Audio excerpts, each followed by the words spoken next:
Lagi po nating tatandaan, anumang gawin natin sa ating buhay, hindi po tayo magiging masaya kung wala tayong relasyon at kaugnayan sa Diyos.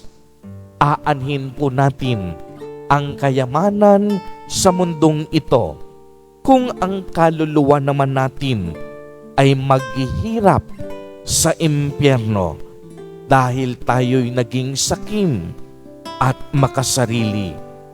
Magbahagi po tayo tulad ng ginawa ni Jesus Nazareno.